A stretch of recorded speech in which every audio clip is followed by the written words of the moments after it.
So hello everyone and good evening सभी को। उम्मीद करता हूँ मेरी वॉइस प्रॉपर आ रही होगी सभी तक। एक बार कंफर्म कर देंगे।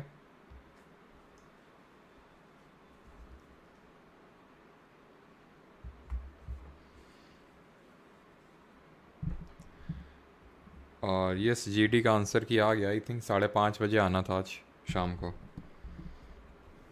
हाँ जी, गुड इवनिंग।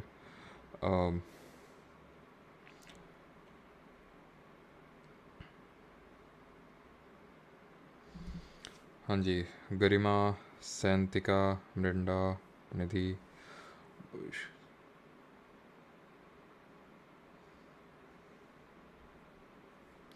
चलिए भाई, गुड इवनिंग सभी को। हाँ जी, तो जीडी के आंसर की आ गई आई थिंक। ठीक है, 5:30 बजे आनी थी, बाकी मैंने चेक तो नहीं किया। देख लेना एक बार। चलो, तो स्टार्ट करते हैं आज का लेक्चर। तो आज का लेक्चर लास्ट लेक्चर रहने वाला है बायोलॉजी का। एंड इसमें बहुत ज़्यादा चीज़ें नहीं होंगी, सिर्फ दो छोटी सी चीज़ें होंगी। एक तो जो हमारा टूथ वाला है, फिर टीथ वाला जो पार्ट होता है, ठीक है, डेंटाइन फार्मूला क्या होता है, टीथ का स्ट्रक्चर क्या होता है, एंड बाकी जो ये थोड़ी इक्का दुक्का चीज़ें होती हैं कि कितने टाइप ऑफ टीथ होते हैं, ये सारी हम चीज़ें देखने वाले हैं। एंड दूसरा जो पार्ट रहेगा that will be about the heredity and evolution. ठीक है, हेरिडिटी एंड एवोल्यूशन, इससे भी मतलब छोटा ही टॉपिक आप समझिए, ठीक है, क्योंकि इसमें भी हमें सेलेक्टेड चीज़ें पढ़नी है अगर इससे एग्जाम पर्सपेक्टिव से बात करें तो। ठीक है, गुड इवनिंग सभी को। तो छोटा ही लेक्चर रहने वाला है। बाकी क्वेश्चंस जो हम करेंगे, जो क्वेश्चंस होंगे वो रहेंगे आज डिस्कवरी जो टॉपिक है हमारा, कि इसकी वैक्सीन किसने डिस्कवर की, ये किसने डिस्कवर किया। वैसे तो काफ़ी सारी चीज़ें आपको उसमें पता होंगी, जैसे कि सेल की डिस्कवरी किसने करी, काफ़ी सारी, लेकिन काफ़ी सारी नहीं है, तो वो हम लोग देखने वाले हैं। चलिए स्टार्ट कर लेते हैं। पंखा चल रहा है। वॉइस आ रहा है। चलिए, तो अगर हम स्टार्ट करते हैं अभी टीथ के बारे में, ठीक है। तो टीथ का जो हमारा कुछ स्ट्रक्चर होता है, एक टूथ का अगर हम बात करें, टूथ मतलब एक सिंगल दांत, टीथ मतलब बहुत सारे दांत है ना, प्लूरल होता है वो। तो टूथ की अगर हम बात करें तो इसकी एनाटॉमी क्या होती है, दैट इज़ इसका स्ट्रक्चर किस तरह से होता है। तो इसका स्ट्रक्चर को हम 3 पार्ट में डिवाइड कर सकते हैं। बाकी लास्ट में अपन डिस्कस कर लेंगे कि भाई कौन सा सब्जेक्ट क्या स्टार्ट होना चाहिए। बट अभी के लिए फोकस करिए टूथ की जो एनाटॉमी होती है उस पर। तो क्या जो टूथ होता है उसको हम 3 पार्ट पे बेसिकली डिवाइड करते हैं। एक पार्ट होता है हमारा क्राउन, दूसरा होता है नेक, एंड तीसरा होता है root. Crown, neck and root, ये जो 3 पार्ट होता है टूथ का, इसको हम फर्दर अगर इसको हम स्टडी करने जाते हैं तो जो क्राउन वाला पार्ट होता है, क्राउन मतलब जो टॉप का पार्ट होता है, नेक बीच वाला, रूट आपका जो जड़ होती है, जो मतलब जिसने कि एक तरह से होल्ड करके रखा हुआ है दांत को, यानी कि अगर जड़ वीक हो जाएगी, अगर रूट वीक हो जाएगी तो दांत हमारा निकल आएगा। तो ये टूथ की अगर बात करें तो इसका सबसे आउटर पार्ट है that is called as enamel, जो कि आपका हार्डेस्ट पार्ट होता है, या फिर हार्डेस्ट सब्सटेंस हम बोल सकते हैं, हार्डेस्ट पार्ट होता है पूरी बॉडी का। अगर स्ट्रॉन्गेस्ट पूछेगा, जैसे स्ट्रॉन्गेस्ट बोन हम बोलते हैं जॉ बोन को, जबड़े वाली जो बोन होती है उसको, but it is the hardest part. ठीक है, सबसे कठोर होता है और उसको बनना भी होगा, बिकॉज सो दैट बाहर की चीज़ें जो हम अगर मान लो कुछ बाइट करते हैं, जो खाना वाना खाते हैं, तो उनसे ये हैम्पर ना हो, इसलिए जो इसकी आउटर कवरिंग होती है बहुत हार्ड होती है और उसको हम बोलते हैं इनामल। जो बीच का पार्ट होता है that is called as dentine. जो बीच का ये वाला पार्ट देख रहे हैं that is called as dentine, ठीक है। एंड जो अंदर का होता है उसको बोलते हैं पल्प कैविटी। ये पल्प कैविटी आप बोल सकते हो सॉफ्ट होता है, जैसे इनामल बहुत हार्ड होता है तो पल्प जो है उसके कंपैरिजन में काफ़ी सॉफ्ट होता है जो पल्प होता है। और यहीं से हमें एक तरह से, जैसे आप नहीं कि तेज़ झंझनाहट होती है, सेंसोडाइन रैपिड रिलीफ, तो जो तेज़ झंझनाहट वगैरह होती है, हमें कुछ भी हमें जो सेंस पता चलता है, फिर दर्द होता है, फिर तेज़ झंझनाहट होती है, तो वो एक्चुअल में पल्प कैविटी ही सिग्नल्स भेजती है। पल्प कैविटी से ही जो आपकी नर्व्स होती हैं वो कनेक्टेड होती हैं, जिससे कि हमें तेज़ झंझनाहट का पता चलता है। कमेंट में अच्छा बताइए, जो गम्स मतलब जो हैं जिनसे अटैच्ड है आपका टीथ, तो ब्लीडिंग गम्स का प्रॉब्लम किस विटामिन की डेफिशिएंसी की वजह से होता है। इसको हम बोलते हैं रूट कैनाल, ठीक है, रूट कैनाल बोलते हैं। ये आपकी बोन होती है और ये सीमेंट है। सीमेंट क्या है, सीमेंट वो पार्ट है जिसने रूट को ढक रखा है, जो जिसने रूट को कवर कर रखा है, जो रूट की कवरिंग होती है, जैसे कि ऊपर जो कवरिंग है that is called as enamel, जो रूट की कवरिंग होती है उसको हम सीमेंट बोलते हैं, ठीक है। और ये आपके नर्व्स एंड ब्लड वेसल्स हैं, जिससे कि आपका ब्लड सप्लाई होता है एंड सिग्नल्स भी पहुंचते हैं ब्रेन तक कि भाई कुछ दिक्कत वाली बात है दांत में, ठीक है।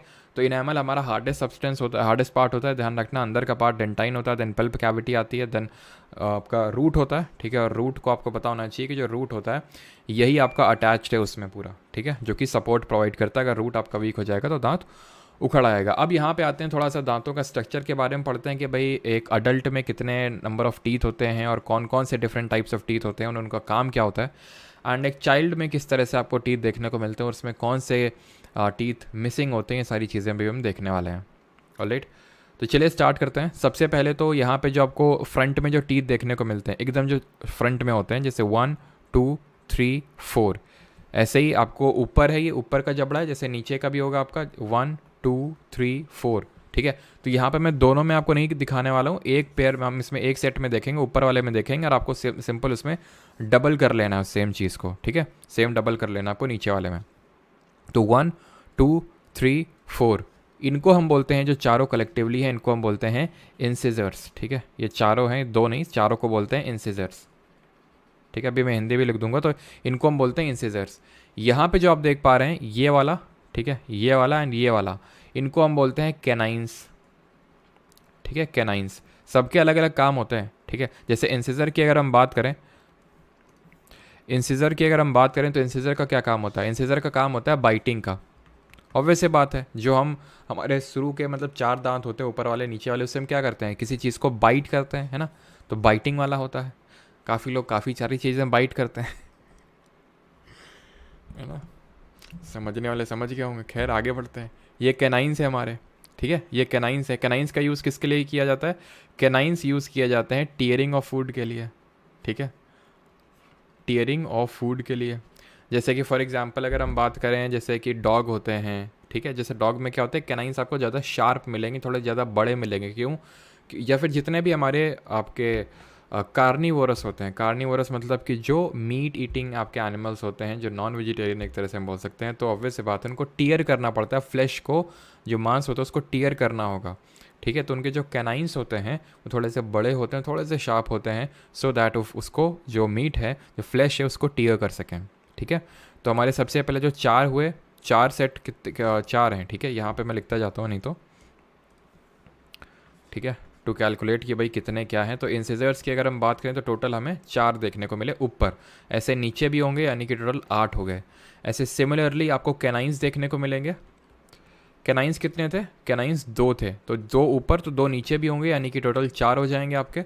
फिर अगर हम बात करें तो यहाँ पे आते हैं इसके बाद 1 2 3 4, ठीक है, जो लेफ्ट साइड में होगा वही राइट साइड में होगा। वैसे मैं करवाने को इस तरह से भी करवा सकता था कि भाई 1 2 तो वो राइट हैंड साइड में होंगे, लेकिन वो थोड़ा ज़्यादा हो जाएगा, तो इसलिए आप लेफ्ट और राइट में दोनों में एक साथ देखते चलिए। तो ये जो 2 इधर हैं, ठीक है, और ये 2 इधर हैं, इनको हम बोलते हैं प्री मोलर्स। क्या बोलते हैं इनको? प्री मोलर्स के नाम से जाने जाते हैं ये, इनको हम जानते हैं प्री मोलर्स, ठीक है। तो यहाँ पे अगर हम कैलकुलेट करें कि ये जो प्री मोलर्स हैं ये कितने होंगे, प्री मोलर्स होंगे आपके 4, और क्योंकि नीचे भी 2 होंगे, मतलब नीचे भी इस तरह से होंगे, तो 4 × 2 आपके 8 हो जाएंगे, ठीक है। एंड लास्ट में आते हैं आपके मोलर्स, इनको बोलते हैं, लास्ट में जो आते हैं उनको मोलर्स बोलते हैं। यहाँ पे जो आप देख पा रहे होंगे 1 2 3 ऐसे ही 4 5 6, तो यानी कि टोटल 3 लेफ्ट साइड में एंड 3 राइट साइड में, ठीक है, 3 लेफ्ट साइड 3 राइट साइड, यानी कि 6 टोटल हो गए। ऐसे जो 6 ऊपर हैं तो 6 नीचे भी होंगे, यानी कि टोटल 12 मोलर्स होंगे आपके, 12 मोलर्स होंगे। अब यहाँ पे अगर आप कैलकुलेट करने जाएंगे तो 8 4 12 8 20 और 12 32, यानी कि ये हो गई हमारी पूरी 32, 32 नंबर ऑफ टीथ हो जाएंगे आपके। अब कुछ चीज़ें, जैसे कि फॉर एग्जांपल ये जो आप यहाँ पे देख पा रहे हैं, इसी को ही हम विजडम टीथ बोलते हैं, जो कि जिसको हम अक्कल दाढ़ बोलते हैं हिंदी में। तो होता ये है कि जब आपकी एज 18+ हो जाती है यूजुअली, तब ये निकलता है विजडम टीथ। किसी किसी के 18 में निकल आता है, किसी किसी के 19 में, किसी के हो सकता है 25 साल की उम्र में निकल रहा है। तो ऐसा कोई फिक्स नहीं होता है कि इसी पर्टिकुलर एज में निकलेगा, लेकिन हाँ ये होता है कि भाई उस 18 से लेकर 25 के बीच में ये निकल आता है, जिसको हम अक्कल दाढ़ बोलते हैं। जैसे आई थिंक जब मैंने 12th पास किया था उसके बाद, है ना, वो काफ़ी दर्द होता है, तो वो आपको समझ में आता है। तो ये जो आपका विजडम टीथ होता है या फिर विजडम टूथ होता है आपका, ये विजडम जो टूथ होता है, तो इसको हम 3rd मोलर के नाम से भी जानते हैं, ठीक है, 3rd मोलर के नाम से भी जानते हैं। वहीं अगर हम इंसिजर्स की बात करें, ये जो इंसिजर्स हैं इनको हम हिंदी में क्या बोलते हैं? इनको हिंदी में बोलते हैं कृंतक, ठीक है, कृंतक, सही लिखा ना मैंने हिंदी में, कृंतक, ठीक है। और कैनाइंस की बात करेंगे CANINE सही है, ठीक है। कैनाइंस को बोलते हैं रदनक, ठीक है, रदनक बोलते हैं हिंदी में। प्री मोलर्स की अगर बात करें तो अग्र चवर्णक, अग्र चवर्णक बोलते हैं इनको हिंदी में। मोलर्स की अगर बात करें तो इनको बोलते हैं चवर्णक, ठीक है। कृंतक, रदनक, अग्र चवर्णक और चवर्णक, तो ये हमारे टीथ होते हैं, दांत होते हैं, ठीक है। तो आई होप यहाँ तक आप समझ गए होंगे। तो यहाँ पे मैंने इंसिजर्स, कैनाइंस का आई थिंक आपको बता दिया है ना, ठीक है, बता दिया है। बाकी जो प्री मोलर्स और मोलर्स का जो काम होता है इसका तो मैंने आपको बता दिया है। फूड को ये बाइटिंग में हेल्प करता है, ठीक है। बाइटिंग का मतलब समझते हैं ना, काटने में। और ये आपका फूड का टीयरिंग यानी कि फाड़ने में, खाना फाड़ने में। और प्री मोलर्स और मोलर्स की अगर बात करें तो ये चुइंग में हेल्प करते हैं। दैट मीन्स कि चबाने में, खाने को चबाने में हेल्प करते हैं, ठीक है। चबाने को, और ये हम बोल सकते हैं चुइंग, और ग्राइंडिंग में हेल्प करते हैं, ठीक है। ग्राइंडिंग में बहुत लोग बहुत सारी चीज़ें चबाते हैं, कुछ लोग विमल चबाते हैं ठीक है। तो वो सब प्री मोलर्स और मोलर्स का यूज़ करके ही अपना वो सारा काम करते हैं, ठीक है। बोलो ज़ुबान केसरी। तो यहाँ तक सभी को सारी चीज़ें क्लियर हैं कि नहीं। और एक चीज़ कि जो आपका इनामल जो हार्डेस्ट पार्ट होता है, ये नहीं लिखा ना, ये ध्यान रखना, ये कैल्शियम फॉस्फेट का बना होता है, ठीक है। कैल्शियम फॉस्फेट का बना होता है, ठीक। क्लियर यहाँ तक सभी को? किसी को कोई डाउट तो नहीं है?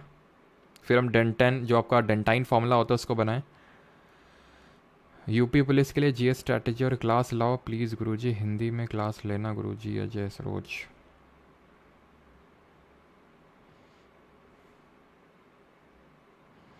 हाँ जी, चलिए। तो अब यहाँ पे हम थोड़ा सा फॉर्मूला बना लेते हैं जिसको हम बोलते हैं डेंटाइन फार्मूला, ठीक है।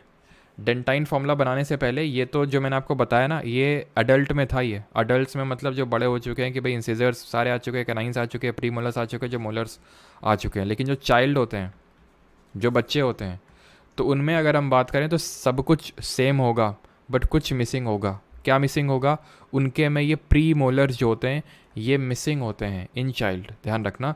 तो प्री मोलर्स जो होते हैं, अग्र चवर्णक प्री मोलर्स, ये मिसिंग होते हैं, ठीक है। Premolars are missing. अब क्योंकि प्री मोलर्स मिसिंग है तो आप यहाँ पे सिंपल कैलकुलेट कर सकते हैं, 8 4 12। अब ये तो होगा नहीं, ठीक है। और यहाँ पे आपके 24। क्लियर?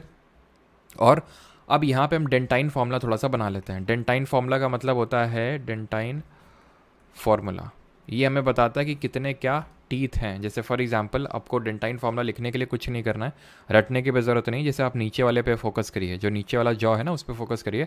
तो यहाँ पे मैंने इस तरह से इसको डिवाइड कर दिया, ठीक है। मतलब किसी भी पार्ट को आप लेफ्ट और राइट में डिवाइड कर लो, क्योंकि आपको पता है कि भाई लेफ्ट में 2 इंसिजर्स तो राइट में भी 2 इंसिजर्स, एक कैनाइन है तो एक कैनाइन है, 2 आपके प्री मोलर्स है तो ये 2 प्री मोलर्स है, 3 मोलर्स है तो 3 मोलर्स है ना। तो सेम ही है, लेफ्ट और राइट में सेम है। तो हम एक साइड पे फोकस करते हैं। तो कितने इंसिजर्स हैं? 2 इंसिजर्स हैं। कितने कैनाइंस हैं? 1 कैनाइन है। कितने प्री मोलर्स हैं? 2 प्री मोलर्स हैं। कितने मोलर्स हैं? 3 मोलर्स हैं। राइट साइड में भी तो ऐसा ही है, या फिर हम बोल सकते हैं कि अपर जॉ है तो लोअर जॉ में भी तो वही है। तो डेंटाइन जो फॉर्मूला होता है फॉर दी अडल्ट्स, अडल्ट्स के लिए जो डेंटाइन फॉर्मूला होता है दैट इज़ 2123 अपॉन 2123। वहीं पे अगर हम बात करें जो बच्चे होते हैं, जो चाइल्ड होते हैं, उनका जो डेंटाइन फॉर्मूला होता है उनका क्या होता है? तो उनके में भी आपको 2 इंसिजर्स देखने को मिलेंगे, बट क्योंकि उनमें भी एक कैनाइन देखने को मिलेगा, लेकिन उनमें प्री मोलर मिसिंग होता है। दैट मीन्स कि जो प्री मोलर होगा वो आपका मिसिंग होगा। यानी कि हमें सबसे पहले लिखना होता है किसको? आपका इंसिजर को, देन कैनाइन को, देन प्री मोलर को, एंड देन मोलर को लिखना होता है, ठीक है। अब क्योंकि जो मोलर, जो प्री मोलर होता है ये बच्चों में मिसिंग होता है, तो यहाँ पे हम उसकी जगह पे 0 लिखेंगे। तो 2 1 और आपके ओके ओके ओके ओके, ठीक है। मोलर्स भी आपके कितने होंगे? अब मोलर्स यहाँ पे ये मत बोलिएगा कि 3 होंगे, क्यों? क्योंकि अक्कल डाल तो अडल्ट होने पे आएगी ना, अडल्ट होने पे आएगी। तो ऑब्वियस सी बात है कि ये भी आपका 2 हो जाएगा, 3 नहीं होगा वो, क्योंकि एक जो थर्ड मोलर है जिसको हम विजडम टीथ बोल रहे हैं वो अभी नहीं आया। तो 2 1 0 2 ये हो जाएगा आपका चाइल्ड में। तो चाइल्ड में टोटल नंबर ऑफ टीथ कितने हो जाएंगे आपके? चाइल्ड में टोटल नंबर ऑफ टीथ, सब सिंपली आपको क्या करना है? इंटू 2 करना है, फिर इंटू 4 में बोल सकता हूँ, क्योंकि ये एक साइड का दिखा रहा है ना। मैं यहाँ पे लिख देता हूँ चाइल्ड में कैसा क्या होता है। चाइल्ड में कैसा क्या होता है? तो चाइल्ड में आपके होंगे 8 इंसिजर होंगे, 4 कैनाइन होंगे, प्री मोलर्स 0 होंगे, एंड मोलर्स की अगर हम बात करें तो मोलर्स की अगर हम बात करें तो 4 इंटू 2 4 होंगे ना, 2 इधर 2 इधर, तो 4, और नीचे भी साइड होंगे, यानी कि 8 होंगे आपके। 8 4 12 8 20, टोटल 20 दांत होते हैं बच्चों में। जो मोलर्स होते हैं एक साइड में, जो थर्ड मोलर होता है वो मिसिंग होता है, ठीक है। इसको हम बोल देते हैं फर्स्ट मोलर, इसको हम बोल देते हैं फर्स्ट मोलर, इसको सेकंड मोलर, इसको थर्ड मोलर। जो थर्ड मोलर होता है वही हमारा विजडम टीथ होता है, ठीक है। यहाँ पे हमारी चीज़ें होती हैं ख़त्म, और कुछ इक्का दुक्का और चीज़ें होती हैं, जैसे कि फॉर एग्जांपल आपसे कभी कभी पूछ लेता है ना, हाथी के दांत खाने के कुछ और, दिखाने के कुछ और। तो जो दिखाने वाले होते हैं हाथी के, जो दिखाने वाले दांत होते हैं, जो आप देखते हैं कि भाई दिखाने के मतलब कि अगर मतलब अटैक वगैरह करने के लिए, डराने के लिए, तो हाथी के जो दिखाने वाले दांत होते हैं वो कौन से होते हैं? कौन से मतलब है कि वो इंसिजर होते हैं, वो कैनाइंस होते हैं, वो प्री मोलर्स होते हैं, मोलर्स होते हैं? बताइए। जो हाथी के दिखाने वाले दांत होते हैं, आपने देखे होंगे बड़े बड़े से ऐसे जो बाहर निकले रहते हैं, तो उन वो कौन से, आप उसको क्या बोलोगे? इंसिजर्स, कैनाइंस, प्री मोलर्स या फिर मोलर्स? तो ध्यान रखना, वो आपको भले थोड़ा सा जो टस्क बोलते हैं ना, हाथी की जो टस्क होती है तो उसके साइड में जो लगे होते हैं, तो ये भले आपको कैनाइन शेप में लगेंगे कि भाई इस तरह से थोड़े से शार्पी एजी शेप के हैं, तो आपको कैनाइंस लगेंगे, बट वो कैनाइंस नहीं होते हैं, ध्यान रखिएगा। देखते हैं भाई सभी लोगों ने क्या सही आंसर दिया है, क्या क्या आंसर दिए हैं। 2 1 2 3, हाँ हाँ, इंसिजर्स जिन लोगों ने दिया उनका सही आंसर है, बाकी जिन लोगों ने कैनाइन दिया है वो गलत है।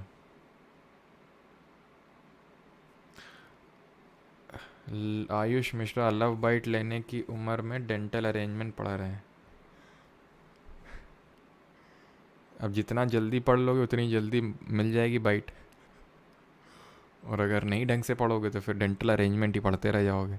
तो ये होते हैं आपके इंसिजर्स, ठीक है, ये होते हैं आपके इंसिजर्स। ये तो हो गया आपके हाथी के जो दिखाने वाले दांत होते हैं। कभी कभी पूछता है कि जो बर्ड होती है, जो बर्ड होती है उसकी जो बीक होती है, बीक आप समझते हैं ना, चोंच, ठीक है, तो चोंच होती है वो एक्चुअल में एक बोल सकते हैं कि जो टीथ होते हैं, दांत होते हैं, उसका मॉडिफाइड फॉर्म होता है, ठीक है, मॉडिफाइड फॉर्म ऑफ टीथ। क्या? जो बर्ड की बीक होती है, ठीक है, beak of bird, beak of bird.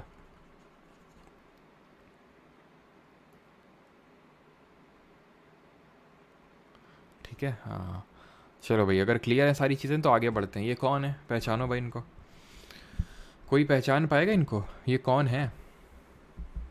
तो ये हैं हमारे ग्रेगर जोहान मेंडल जी। इनको बोलते हैं father of genetics, father of genetics बोलते हैं इनको। अब इनको बहुत इंटरेस्ट था ये समझने में कि कोई जैसे अपने पेरेंट्स से कैसे ट्रेट्स को एक्वायर करता है। कैसे ट्रेट्स को एक्वायर से मेरा मतलब है कि ये जैसे फॉर एग्जांपल आप कई बार देखते होंगे कि भाई अगर कोई मतलब जो चाइल्ड होता है वो अपने मदर या फिर फादर पे काफ़ी हद तक डिपेंड है। हाइट हो गया, कलर हो गया, बाल करली हैं कि स्ट्रेट हैं, आईज़ कैसी है, नोज़ कैसे हैं, तो ये बहुत सारी चीज़ें जो हैं हमारे फादर या मदर से हम इन ट्रेट्स को एक्वायर करते हैं। तो ये इसमें काफ़ी इंटरेस्टेड थे ये जानने के लिए, क्योंकि ना सिर्फ हमें सिमिलैरिटीज़ भी देखने को मिलती है, लेकिन कई बार ऐसा भी देखने को मिलता है कि भाई मदर और फादर दोनों ही हाइटेड है, मतलब दोनों की हाइट है, लेकिन जो चाइल्ड है उसकी उतनी हाइट नहीं है। तो ऐसा क्यों है? तो ये सारी ट्रेट्स को इन्होंने स्टडी किया, किसने? ग्रेगर जोहान मेंडल ने, जिनको हम फादर ऑफ जेनेटिक्स के नाम से जानते हैं। और इन्होंने ये जो सारी स्टडी करी ये एक पी प्लांट में करी, पी प्लांट में करी, ये जानने के लिए कि भाई जो ट्रेड्स हैं वो किस तरह से एक्वायर होती हैं, कौन कौन सी ट्रेड्स एक्वायर होती हैं और कौन कौन सी ट्रेड्स जो हैं वो ग्रैंड फादर या फिर ग्रैंड मदर इनसे भी एक्वायर होती हैं। तो इन्होंने पी प्लांट को इसलिए यूज़ किया बिकॉज पी प्लांट में दो रीज़न थे उसके। पी प्लांट में जो है वेराइटीज़ बहुत सारी देखने को मिलती हैं, जैसे कि पी प्लांट में कोई दाना होता है वो राउंडेड होता है, कोई इस तरह से होता है, ठीक है, तो बहुत सारी हमें वेराइटीज़ देखने को मिलती हैं। तो वो वेराइटीज़ पे ये टेस्ट कर सकते थे। एंड इसका जो लाइफ स्पैन होता है वो शॉर्ट होता है, मतलब कि जल्दी जल्दी जल्दी जल्दी आप उस पर एक्सपेरिमेंट कर सकते हो। अब ये ह्यूमंस पे तो एक्सपेरिमेंट कर नहीं सकते, तो वेट तो करेंगे नहीं भाई, वेट तो करेंगे नहीं कि अच्छा ये है तो फिर इस तरह से देखने को मिला। तो उन्होंने पी प्लांट में अच्छे से इसको एक्सपेरिमेंट किया। तो ये चीज़ ध्यान रखना, पी प्लांट का कभी सबसे साइंटिफिक नेम पूछ लेता है, जिसका साइंटिफिक नेम है पीसम सातवियम, ठीक है, पीसम सातवियम इसका साइंटिफिक नेम है पी प्लांट का। तो इन्होंने ये सारी स्टडीज़ करी और इन्होंने ये भी स्टडी करी जिससे ये पता लग पाया कि भाई जो एक मेल चाइल्ड होगा या फिर फीमेल चाइल्ड होगा ये कैसे पता चलेगा, ठीक है। अरे यार, मेल चाइल्ड होगा या फिर फीमेल चाइल्ड का जन्म होगा ये कैसे पता चलेगा, वो भी इन्होंने डिस्कवर किया। कैसे, वो समझते हैं। हम लोगों ने जब सेल चैप्टर पढ़ा था तो सेल में ये पढ़ा था कि सेल के जो अंदर होता है वो क्या होता है, जो इसको ब्रेन ऑफ दी, जरा बताइए आंसर करिए आप, ये लास्ट आपका चैप्टर है तो इतना तो आप आंसर कर ही सकते हैं कि ब्रेन ऑफ दी सेल किसको बोलते हैं, जल्दी से बताइए, और उसकी डिस्कवरी किसने करी थी।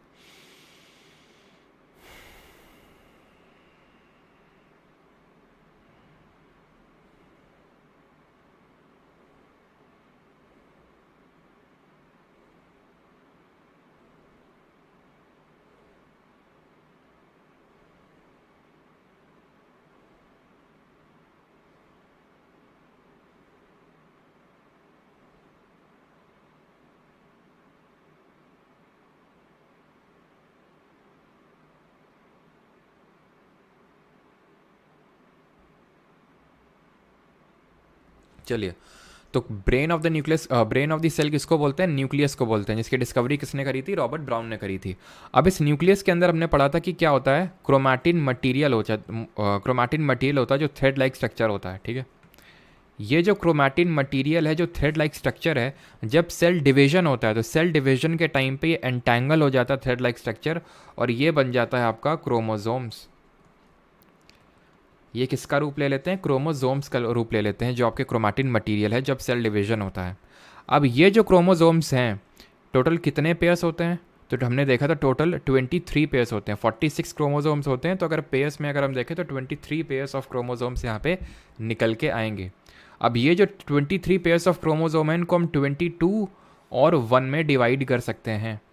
ये जो 22 पेयर ऑफ क्रोमोजोम्स होते हैं ऑटोसोमल नेचर के होते हैं। ऑटोसोमल का मतलब ये होता है कि सेक्स में इन्वॉल्व नहीं होते हैं, और एक पेयर होता है आपका सेक्स क्रोमोजोम जो कि सेक्स में इन्वॉल्व होता है।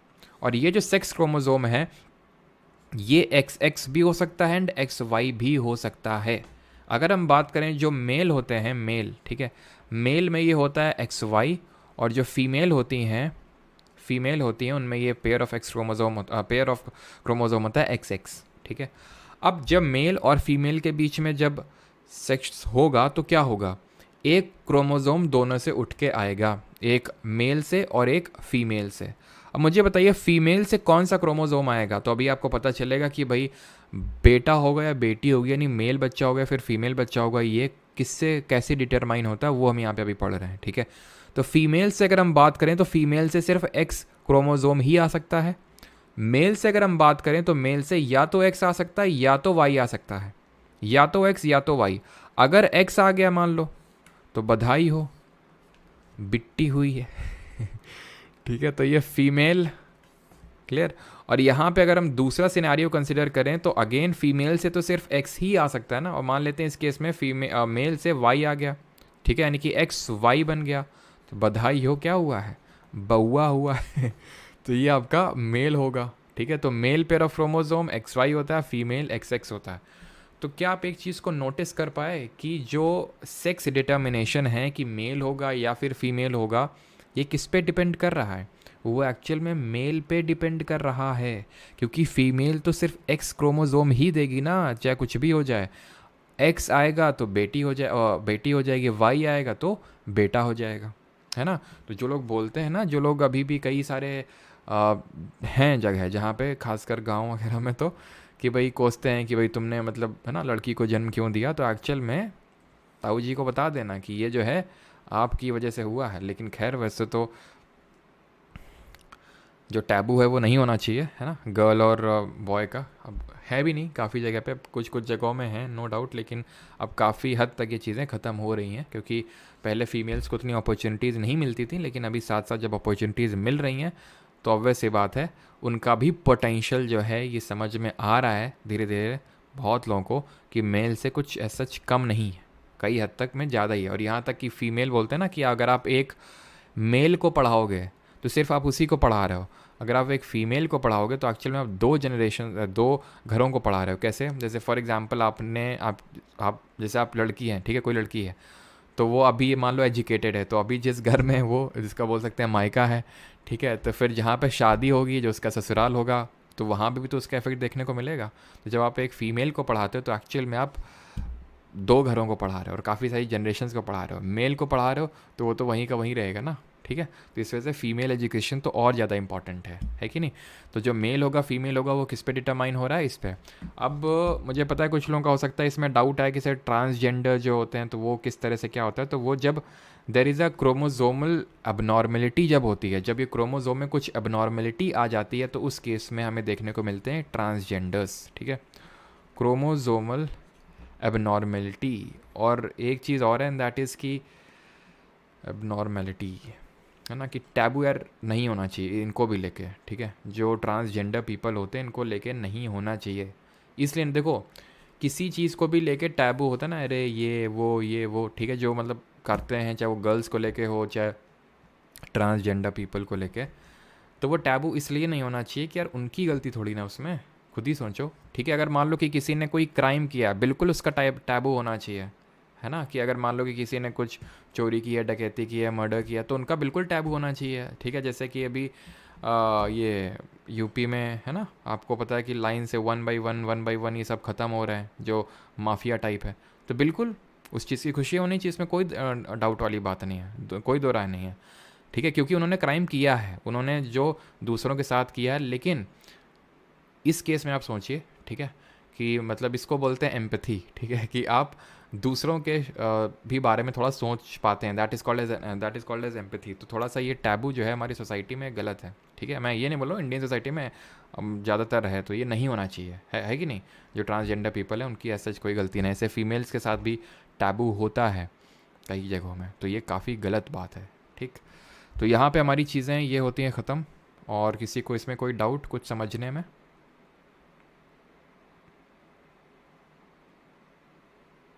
दहेज लेने के लिए लड़के चाहिए, क्या 10 रुपये, मतलब समझा नहीं।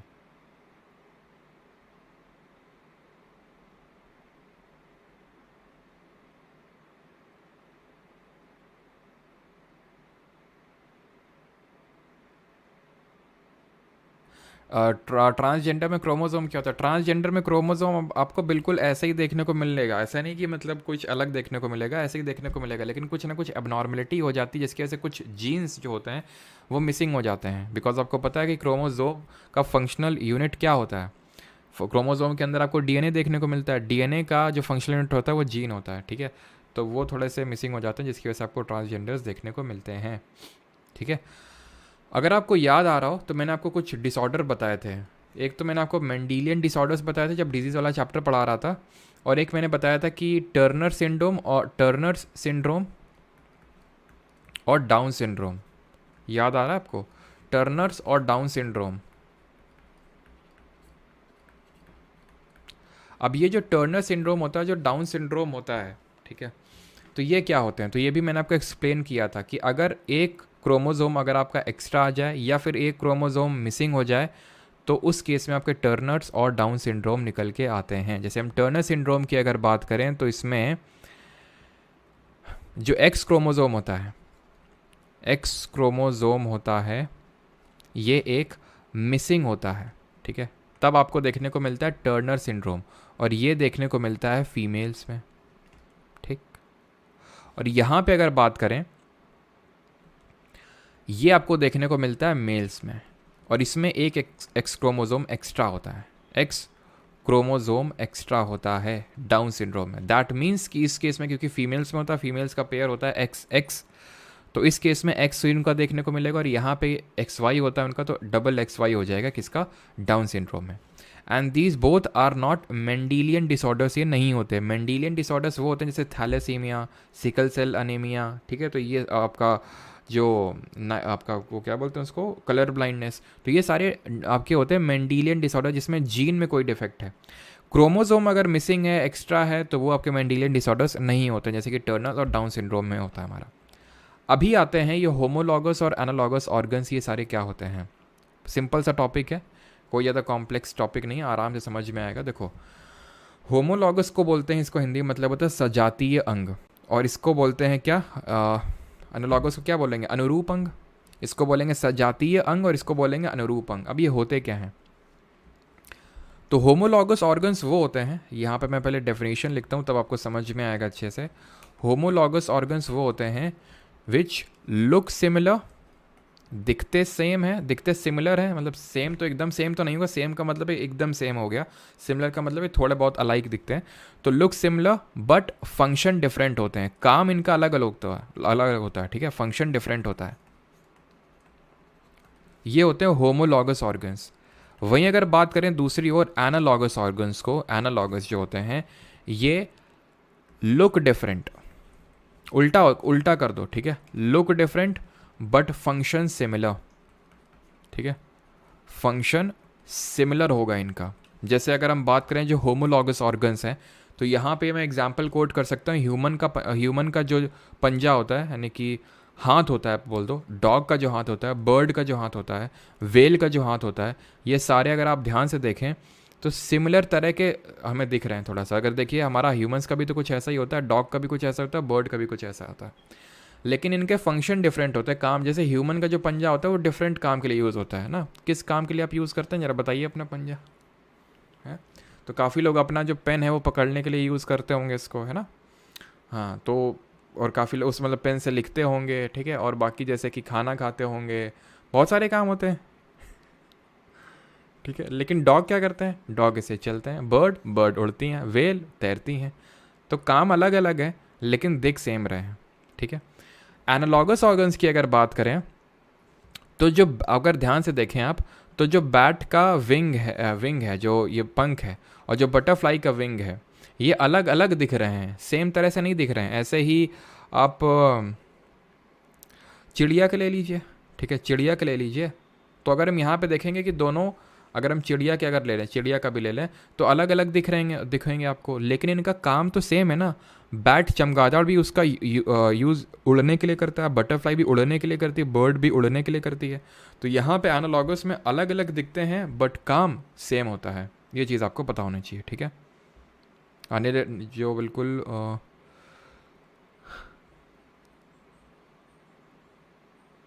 वेल का भी हाथ होता है, बिल्कुल होता है, देख लो, मार्कर पकड़ने के लिए करते हैं। अच्छा हाँ, चलिए भाई, तो अब यहाँ पे हमारा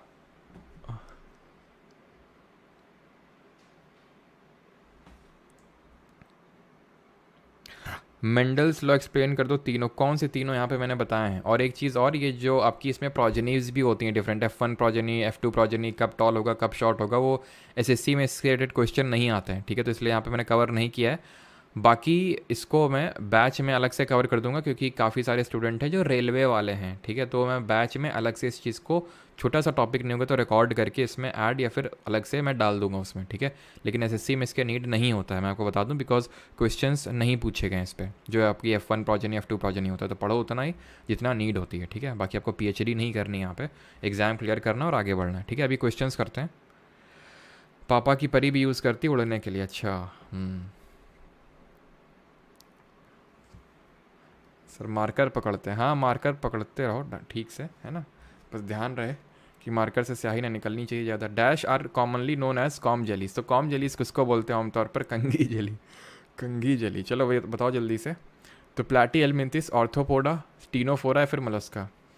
और भाई हाँ, तो आज एक स्टूडेंट का मैसेज आया था, मतलब पुराना स्टूडेंट है, सीजल मीन्स में कुछ मार्क्स से रह गया था, तो he has clear the IBPS PO का एग्ज़ाम। तो बोल रहा था कि सर करंट अफेयर में, मतलब झिलाऊ करंट अफेयर आई थी, उसमें पूछी गई थी, नेटो से क्लियर किया बंदे ने, बोल रहा था sectional cut off I think कुछ 4.75 थी, उसके मार्क्स 5.75। तो करंट अफेयर में वहाँ पे 5 ऑप्शन होते हैं, और बोलता है मतलब मैंने तो एक्चुअल में बहुत ज़्यादा कुछ देखा नहीं है सर, आपके चैनल से CGL के लिए पूरी GS हो जाएगी, अंकित जी बोल रहे हैं। बिल्कुल अंकित जी, पूरी हो जाएगी, कुछ आपको कुछ भी एक्स्ट्रा करने की ज़रूरत नहीं पड़ेगी, ठीक है।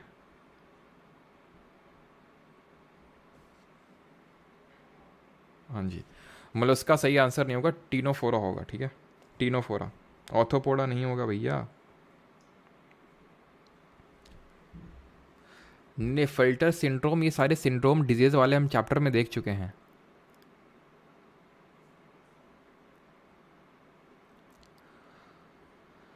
हाँ, तो एक्चुअल में उसका मतलब वही था कि उसने बोला कि सर उसी की वजह से एक्चुअल में क्लियर हो गया, बंदे ने हार्ले डेविडसन अभी निकलवाई है। चलो, तो प्लाटियलमिंथिस, ऑर्थोपोडा, टीनोफोरा फिर मोलस्का। तो कॉम जेलीज जो है इनको हम टीनोफोरा के नाम से जानते हैं, ऑप्शन नंबर C। और अगर आपको याद आ रहा हो जो टीनोफोरा होते हैं ये आपके कैसे होते हैं, इनमें किस तरह की सिमेट्री देखने को मिलती है, जरा कमेंट में जल्दी से बताएंगे। और डिप्लोब्लास्टिक होते हैं कि ट्रिप्लोब्लास्टिक। तो हमने देखा था कि भाई जो पोको सिटी होता है, ठीक है, पोको सिटी, तो पो से पोरीफेरा, पोरीफेरा मतलब जो स्पॉन्जेस होते हैं, को से सिलेंट्रेट, और ये आपका सिटी से टीनोफोरा। तो ये सारे आपके डिप्लोब्लास्टिक होते हैं। डिप्लोब्लास्टिक का मतलब होता है दो जर्मिनल लेयर्स होती है इसमें, एक तो एंडोडर्म और बाहर वाली होती है एक्टोडर्म, यानी मीजोडर्म नहीं होती, बीच वाली, ठीक है। प्लैटीहेल्मिन्थस से हमारे फ्लैट वॉर्म्स होते हैं, जैसे कि टेप वॉर्म हो गया, ठीक है। टेप वॉर्म के अलावा आपका प्लेनेरिया हो गया, लिवर फ्लूक हो गया, ये सारे प्लैटीहेल्मिन्थस होते हैं। ऑर्थोपोडा हमारे ज्वाइंटेड लेग्स होते हैं, ओपन सर्कुलेटरी सिस्टम होता है, एंड सबसे बड़ा आपका फाइलम होता है। और सबसे बड़ा इसमें क्लास कौन सा होता है, ये जरा बताइए कमेंट में। और ये इनमें आपको बायलेटरल सिमेट्री देखने को मिलेगा और ट्रिप्लोब्लास्टिक है। अगला क्वेश्चन है अराउंड और सीलोमेट्स यानी सीलोम देखने को मिलेगा। Around which year did Robert Brown published a paper highlighting the presence of a nucleus in plant cell. तो अभी हमने देखा था जो न्यूक्लियस होता है उसी के अंदर आपका क्रोमैटिन मटेरियल होता है, लेकिन जो बैक्टीरिया लोग होते हैं, जो हमारे प्रोकैरियोटिक सेल होते हैं, उनमें इस तरह का हमें nucleus well defined nuclear region देखने को नहीं मिलता है। जो अनडिफाइंड न्यूक्लियर रीजन होता है उसको क्या बोलते हैं, उसको हम बोलते हैं न्यूक्लियोइड, है ना। और यहाँ पे सही आंसर क्या होगा, यहाँ पे सही आंसर मैंने क्या पूछा था, इसमें जो सबसे बड़ा क्लास होता है वो इंसेक्ट का होता है। तो यहाँ पे सही आंसर क्या होगा, 1830s में, 1833 के टाइम पे इन्होंने ये न्यूक्लियस की डिस्कवरी करी थी। वो explain the structure of protein.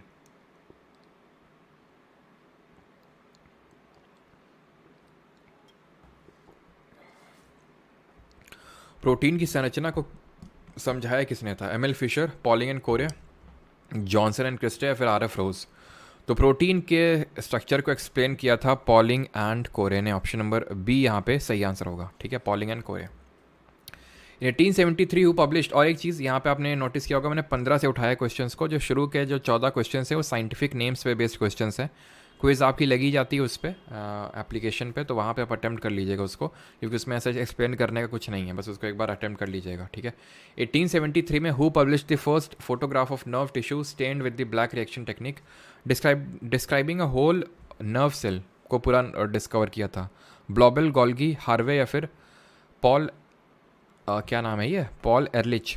William Harvey की अगर बात करें तो इन्होंने ब्लड सर्कुलेशन यानी कि जो परिसंचरण तंत्र है उसके बारे में बताया था, ब्लड सर्कुलेशन के बारे में बताया था। कैमिलियो गोल्गी इसका सही आंसर होंगे, ऑप्शन नंबर बी, जिन्होंने नर्व सेल के बारे में बताया था। तो जो नर्व सेल अगर आपको याद आ रहा हो, जिसको हम न्यूरॉन के नाम से जानते हैं, न्यूरॉन में हमने पढ़ा था ना, न्यूरॉन का स्ट्रक्चर होता है, तो ये डेंड्राइट होता है, देन आपका ये सेल बॉडी होता है जिसको साइटॉन बोलते हैं, देन ये आपका होता है न्यूक्लियस, देन ये एक्सन होता है, देन ये आपकी होती है नर्व एंडिंग्स, ठीक है। और एक न्यूरॉन और दूसरे न्यूरॉन के बीच का जो गैप होता है उसको हम किस नाम से जानते हैं। Which bacteria was discovered by Barry Marshall and Robin Warren that colonizes the human stomach and causes the chronic superficial gastric ulcers। Sir थोड़ा कानपुर की एक्सेंट में बात कीजिए। अच्छा, क्यों भाई, क्यों करें? हाँ जी, तो यहाँ पे गोल्गी अपरेटस की भी बिल्कुल इन्होंने डिस्कवरी करी थी। गोल्गी अपरेटस हमारा किस लिए जाना जाता है, गोल्गी अपरेटस को हम किस नाम से जानते हैं, पोस्ट ऑफिस ऑफ सेल के नाम से जानते हैं, बिकॉज वो पैकेजिंग और डिस्पैचिंग का काम देखता है गोल्गी अपरेटस। तो कौन सा बैक्टीरिया होता है जो पेप्टिक अल्सर्स के लिए रिस्पॉन्सिबल होता है, तो ये होता है हमारा हेलिकोबैक्टर पाइलेरी, ऑप्शन नंबर बी यहाँ पे सही आंसर होगा, ठीक है। गोनोरहोया जो ये होता है, नेसीरिया गोनोरहोया, ये जो गोनोरहोया करके जो बैक्टीरियल डिजीज़ होती है उसके लिए रिस्पॉन्सिबल होता है, जो हमने देखा था सेक्शुअल ट्रांसमिट भी होती है ना कि सेक्शुअल इंटरकोर्स के टाइम पे भी ये मतलब ट्रांसमिट होती है, जिस तरह एड्स होती है हमारी, है ना, साइफिलिस होती है। Who coined the term cell in the year 1600s from the Latin word सेलुला मीनिंग स्मॉल रूम। तो हमने देखा था ये रॉबर्ट हुक ने डिस्कवर करी थी 1664 में, जब इन्होंने एक हनी कॉम के जिस तरह से स्ट्रक्चर बना होता है, हनी कॉम का जो स्ट्रक्चर होता है इस तरह से, तो उसी शेप में इन्होंने देखा था कि सेल है। और किस में डिस्कवरी करी थी, एक जो कॉर्क था, है ना, कॉर्क था, उसमें उन्होंने डिस्कवर करी थी कॉर्क सेल, जो कि एक डेड सेल थी। तो ऑप्शन नंबर बी यहाँ पे सही आंसर होगी। देन लिविंग सेल की डिस्कवरी किसने करी थी, कब करी थी, कहाँ करी थी, जरा कॉमेंट में आप बताएंगे। Which cytologist demonstrated the role of the endoplasmic reticulum in protein processing and sorting in a variety of cells in the 1960s? तो endoplasmic reticulum, role of endoplasmic protein, ठीक है। तो मैं पता है एंडोप्लाज्मिक रेटिकुलम का मेन काम क्या होता है, मेन काम इसका होता है ट्रांसपोर्ट का। क्या ट्रांसपोर्ट करने का मेन काम होता है इसका, एंडोप्लाज्मिक जो रेटिकुलम होता है इसके दो टाइप्स होते हैं, एक तो रफ होता है, रफ किस वजह से होता है जरा बताइए कमेंट में, और एक होता है स्मूथ। तो जो रफ एंडोप्लाज्मिक रेटिकुलम होता है ये राइबोसोम की वजह से रफ होता है एंड ये इन्वॉल्व होता है प्रोटीन के सिंथेसिस में। क्या बनाता है? प्रोटीन बनाता है। वहीं अगर हम बात करें जो स्मूथ एंडोप्लाज्मिक रेटिकुलम होता है ये फैट्स एंड लिपिड्स का सिंथेसिस करता है, जो स्मूथ एंडोप्लाज्मिक रेटिकुलम होता है, ठीक है। तो ये जॉर्ज ई पैलेट जो थे उन्होंने बताया था किस तरह से जो रफ एंडोप्लाज्मिक रेटिकुलम है it is involve in the process of ribogenesis, protein synthesis में वो इन्वॉल्व होता है, ठीक है। तो कॉर्क में, और अगर हम लिविंग सेल की बात करें, Antony van Leeuwenhoek in the year 1675 and उन्होंने पॉन्ड वाटर में उसकी डिस्कवरी करी थी। Which of the following personalities is a well known Indian plant physiologist and physicist? JC Bose, CV Raman, CNR Rao या फिर JRD टाटा? तो सही आंसर होगा ये हमारे जगदीश चंद्र बोस जी हैं। फिजिक्स में इनके बारे में हमने पढ़ा था कि इन्होंने हमारा जो फिफ्थ स्टेट ऑफ मैटर है वो बनाया था, मतलब सिर्फ इनका ही रोल नहीं था, बोस आइंस्टाइन, मतलब दोनों लोगों का था, अल्बर्ट आइंस्टाइन और जेसी बोस जी का। तो बोस आइंस्टाइन कंडेंसेट के नाम से जानते हैं। तो हमने ये भी चीज़ पढ़ी थी कि जो बोस आइंस्टाइन कंडेंसेट है उसको ये कभी बना नहीं पाए थे दोनों लोग, क्योंकि उस समय इस तरह की, क्योंकि जब हम किसी गैस को एब्सोल्यूट ज़ीरो टेम्परेचर में रीच करवाते हैं, एब्सोल्यूट ज़ीरो, तब हमें वो मिलता है उसके बाद जो बोसॉन्स होते हैं, बोसॉन्स, ठीक है। तो बोसॉन्स को एक्चुअल में किस गैस में सबसे पहले एरिक कॉर्नेल और कार्ल वीमैन, एरिक कॉर्नेल और कार्ल वीमैन ने सबसे पहले बनाया था। आर से नाम शुरू होता है उसका, उस गैस का। In which year did Rudolf Ludwig Karl Virchow formulate his famous aphorism omnis cellula is cellula which became a part of the foundation of cell theory? तो हमने पढ़ा था कि जो सेल थ्योरी दी थी वो शेल्डन और स्वान ने दी थी बाद में, कि भाई हर चीज़ जो है वो किससे बनी हुई है? सेल से बनी हुई है, ठीक है। और वर्चव ने बोला था कि जो नई सेल बनती है वो प्री एग्जिस्टिंग सेल से ही बनती है, ये वर्चव ने बोला था। तो ये चीज़ इन्होंने 1855 में बोला था। ऑप्शन नंबर ए यहाँ पे सही आंसर होगा। रुबीडियम सबका सही, उत्कर्ष सही है आपका, मुग्धा सही है, Tarun Khare. Challenge hard never give up, hi Muskan. बेटा तुम्हारा जो यूज़र नेम है और जो तुम्हारी कमेंट है वो मैच नहीं कर रही आपस में, है ऐसा लग रहा है कि तुम खुद को चैलेंज करना चाह रहे हो हार्ड, लेकिन यहाँ तुम पिघल गए। Single cell life forms were discovered by Antony van Leeuwenhoek in dash? तो कब डिस्कवर की थी? तो अभी हमने देखा 1664 के टाइम पे हुई थी आपकी किसकी डिस्कवरी? ये हुई थी डेड सेल की, रॉबर्ट हुक ने। 1674-75 के टाइम पे एंटनी वॉन लिवेनहॉक ने पॉन्ड वाटर में जो है इसकी डिस्कवरी करी थी लिविंग सेल की। In which year did an American cytogeneticist named Joe Hin तिजो published a research finding that defined 2n is equal to 46 as the exact number of human chromosomes? तो exact number of human chromosome हमें पता है 46 होते हैं, जिसमें कि 23 pairs के फॉर्म में एग्जिस्ट करते हैं, पेयर्स के फॉर्म में। ऑटोसोमल 22 पेयर्स होते हैं, यानी कि 44, और बाकी के 2 जो होते हैं वो सेक्स क्रोमोसोम होते हैं। तो 1950, 1952, 56 या फिर 60? तो सही आंसर होगा ऑप्शन नंबर सी, 1956 में जो है इन्होंने इसकी डिस्कवरी करी थी जो हिन तीजो ने, ठीक है। जहाँ पे बताया था कि total number of exact chromosome होते कितने हैं। डीएनए की डिस्कवरी और डीएनए के डबल हेलिकल स्ट्रक्चर वो अलग हुई थी, ठीक है, वो दोनों लोग अलग ने की थी। फ्रेडरिक मिशर ने बताया था डीएनए के मॉलिक्यूल के बारे में, और वॉटसन एंड क्रिक ने उसका डबल हेलिकल स्ट्रक्चर ने द्विकुंडली संरचना के बारे में बताया था। In which year did Walther Flemming coin the term chromatin for the stain substance found in the cell nucleus? तो क्रोमैटिन जो वर्ड है ये कब कॉइन किया गया था वोल्टर फ्लेमिंग के द्वारा? 1900, 1840, 1849 या फिर 1879? तो 1840 में तो उनका आई थिंक जन्म ही नहीं हुआ होगा, आई थिंक 1843 में हुआ था। 1879 आंसर होगा, ऑप्शन नंबर डी यहाँ पे सही आंसर होगा, क्रोमैटिन। तो हमें पता है ना क्रोमैटिन मटेरियल होता है, और वही क्रोमैटिन मटेरियल सेल डिवीजन के टाइम पे वो क्रोमोसोम में तब्दील हो जाता है। Which among the following are commonly known as blood thinners? Blood को, जो रक्त को पतला करते हैं, तो इनको क्या बोलते हैं? Anticoagulants, antibiotics, anti caking agent या फिर एंटीबॉडीज़? तो एंटीबॉडीज़ तो हमने पढ़ा था जब ब्लड ग्रुप के बारे में पढ़ा था, आंसर होगा। एंटीबायोटिक्स तो हम बैक्टीरियल डिजीज़ के अगेंस्ट यूज़ करते हैं, क्या हम इनको वायरल डिजीज़ के अगेंस्ट पे यूज़ कर सकते हैं एंटीबायोटिक्स को? सही आंसर होगा एंटीकोगुलेंट्स, थक्कर होती। इससे क्या होता है कि भाई ब्लड थिन हो जाता है, और जब हार्ट फेलियर फिर हार्ट अटैक आता है तो उस केस में एंटीकोगुलेंट्स दिए जाते हैं सो दैट ब्लड थिन हो जाए और वो जो क्लॉग्स हैं वो ना बने और ब्लड जो है सप्लाई बनी रहे, ठीक है। तो एंटीबायोटिक्स जो है वो बैक्टीरियल डिजीज़ के अगेंस्ट काम करती है, वो वायरल डिजीज़ के अगेंस्ट काम नहीं करती है, बिकॉज जो वायरस होते हैं वो सेल वॉल नहीं बनाते हैं। जो एंटीबायोटिक्स होती हैं वो सेल वॉल के फॉर्मेशन के प्रोसेस को इनहिबिट कर देती हैं, मार देती हैं, जिसकी वजह से बैक्टीरिया की ग्रोथ नहीं हो पाती है। बट वायरस तो सेल वॉल बनाते ही नहीं है।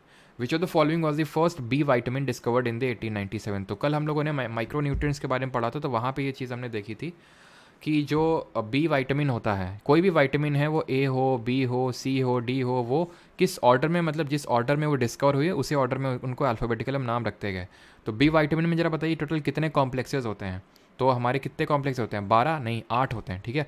B1 से लेके B12 तक होते हैं, बट बीच में मिसिंग होते हैं। तो सबसे पहले ऑब्वियस ही बात है B1 की डिस्कवरी हुई होगी। Thiamine, riboflavin, niacin, pantothenic acid, pyridoxine, biotin, folic acid, और इसी को हम विटामिन B11 के नाम से जानते हैं। इसको हम विटामिन H के नाम से भी जानते हैं, ठीक है।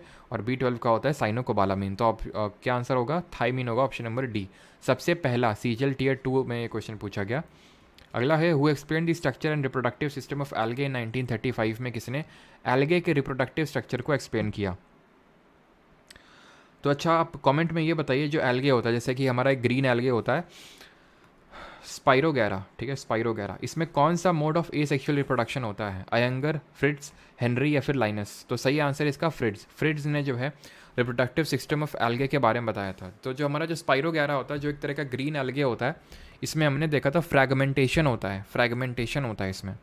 और renowned scientist observe that the presence of green, total 40 questions करेंगे, मैं आपको बता दूं, ठीक है। तो 30 सेकंड में आ चुके हैं, 8 क्वेश्चन सिर्फ और करने।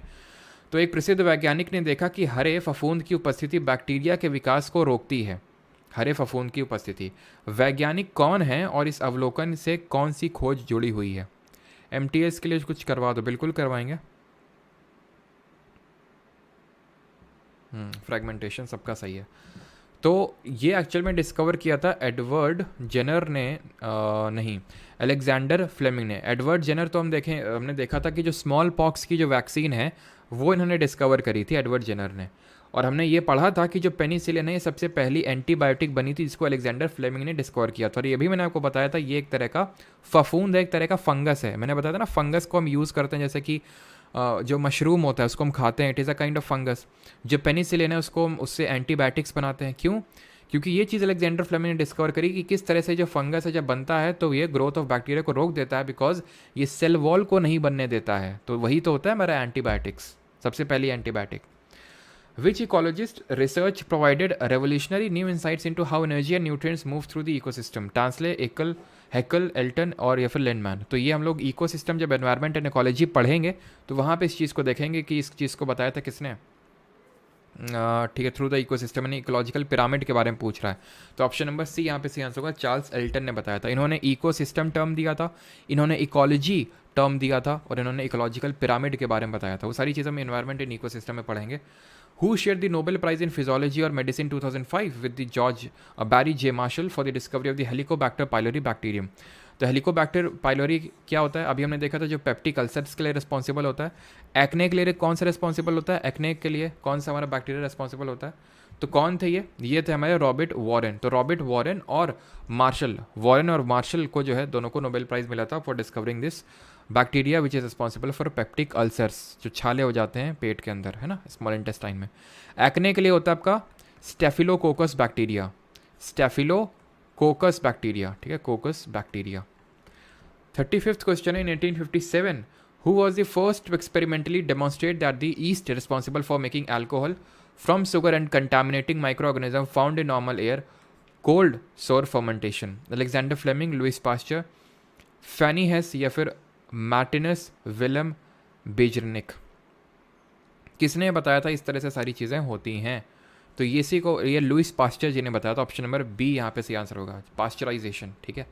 अगला है हमारा question, and that is with whom did Camillo Golgi receive the Nobel Prize in 1906 for his work on the structure of the nervous system? 1906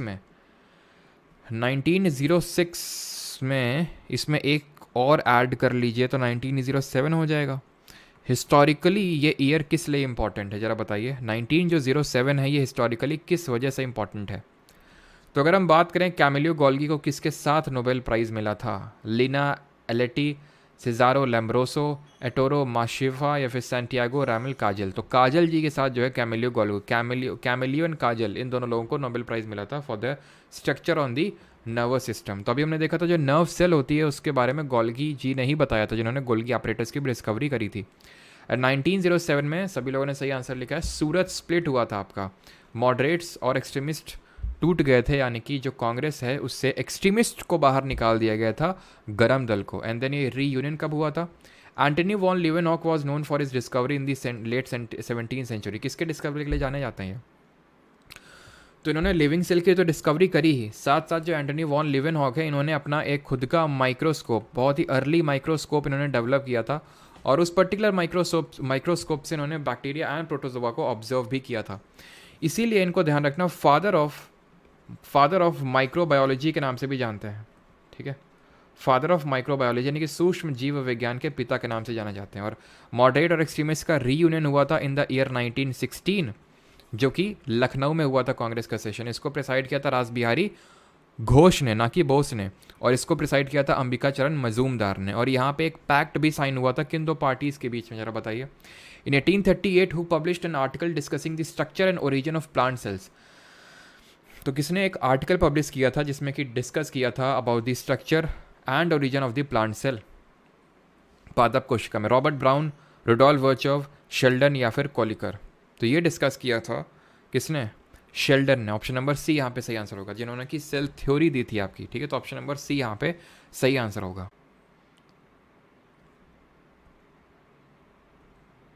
एक बार कंफर्म करिए कि सारी चीज़ें प्रॉपर हैं कि नहीं।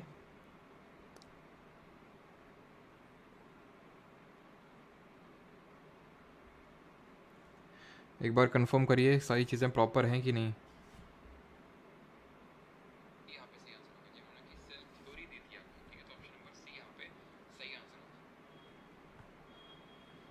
अभी प्रॉपर है? एक बार कंफर्म करिए कि सारी चीज़ें प्रॉपर हैं कि नहीं। ठीक है, अभी वॉइस आ रही है ना, ठीक है। कौन से क्वेश्चन में मतलब गया था ये आपका, कौन से क्वेश्चन से बफरिंग हुआ था? 36 से बफरिंग हुआ है, ओके ठीक है। एक सेकंड रुकिएगा। 36 से हुआ है, ओके। 36 का होगा ऑब्जर्वेशन ऑफ, एक्चुअल में ये क्वेश्चन पूछ रहा है कि Antony van Leeuwenhoek was known for his discovery in the late 17th century. तो ये किसकी डिस्कवरी के लिए जाने जाते हैं लीवेनहॉक? तो एक्चुअल में ये जाने जाते हैं आपकी इन्होंने माइक्रोस्कोप, जो अर्ली माइक्रोस्कोप है वो इन्होंने डिस्कवर किया था, और उस पर्टिकुलर माइक्रोस्कोप से इन्होंने ऑब्जर्व किया था बैक्टीरिया एंड प्रोटोजोआ को, है ना। और ये जिन्होंने बैक्टीरिया एंड प्रोटोजोआ जो डिस्कवर किया था उसके डिस्कवरी के लिए जाने जाते हैं, और इसीलिए इनको फादर ऑफ माइक्रोबायोलॉजी बोलते हैं, सूक्ष्म जीव विज्ञान का पिता बोलते हैं। 1838 में who published an article discussing the structure and origin of plant cell, तो शेल्डन जी ने दिया था। एंड 38 में ये pyramid of numbers Charles Elton ने दिया था, ठीक है, जिसके बारे में हम एनवायरमेंट वाले चैप्टर में पढ़ेंगे। सेकेंड लास्ट क्वेश्चन है हमारा, for what discovery was Jan Evangelista Purkinje known in 1839। तो किसके डिस्कवरी के लिए जाने जाते हैं पुरकिंजे जी? तो प्रोटोप्लाज्म की डिस्कवरी को इन्होंने प्रोटोप्लाज्म जो है टर्म दिया था, डिस्कवरी नहीं, प्रोटोप्लाज्म टर्म दिया था, ठीक है। प्रोटोप्लाज्म क्या होता है? व्हाट इज प्रोटोप्लाज्म, बताइए जल्दी से। अगला क्वेश्चन है हमारा, the last question 40th। In which year did Rudolf Virchow published an essay title cellular pathology in which he famously declare that every cell arises from another cell. यही तो वर्चोव जी ने addition किया था जो आपकी थ्योरी थी भाई। सेल्डन और स्वान ने ये बोला था कि हर चीज़ सेल की बनी हुई है, और इन्होंने ये बोला था कि जो हर नई सेल बनती है वो प्री एग्जिस्टिंग सेल से बनती है, ठीक है। तो सही आंसर यहाँ पे क्या होगा? 1855 में ये वर्चोव जी ने बोला था, ठीक है।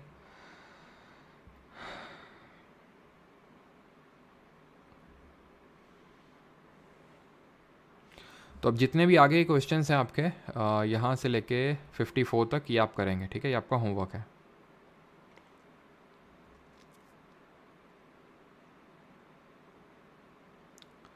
जागृति व्लॉग्स बिल्कुल सफिशिएंट है। सर गुड इवनिंग सर, इसके लिए आपकी यूट्यूब क्लासेस सफिशिएंट है, आप पेड कोर्स लें इसके लिए प्लीज़ बताएं। अब यूट्यूब पे आप ये जो आप देख पा रहे हैं ये बैच की ही क्लासेस हम लोग की फ्री लाइव स्ट्रीम होती हैं यूट्यूब पे। तो अगर आप इससे कवर कर लेते हैं वेल एंड गुड, और अगर आप मान लो कि PYQ सीरीज़ की अगर आप बात कर रहे हैं, PYQ सीरीज़ की रेफरेंस ले रहे हैं, तो बिल्कुल मैक्सिमम चीज़ें कवर हो जाएंगी। लेकिन अगर आप बैच में रहोगे तो ये कि उसमें जैसे सब्जेक्ट वाइज हम चैप्टर वाइज करते हैं, तो एक चीज़ स्टार्ट करते हैं उसको ख़त्म करते हैं, और उतना भी नहीं करते हैं जितना हमें नीड नहीं होता वो नहीं करते हैं, ठीक है, सिंपल है।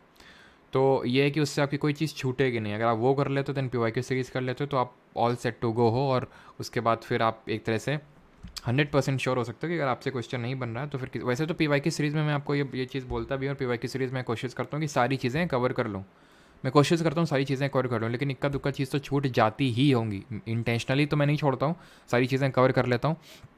अब जब मैंने CGL अगर बात करूँ जो 2023 का जो टीयर 1 लोगों ने निकाला, काफ़ी लोगों ने टीयर 2 निकाला, तो तब तक तो मेरा बैच आया भी नहीं था। मेंस के टाइम पे आ गया था बैच, मेंस के लिए तो ठीक है, लेकिन टीयर 1 में तो लोगों ने पीवाई की सीरीज सही किया।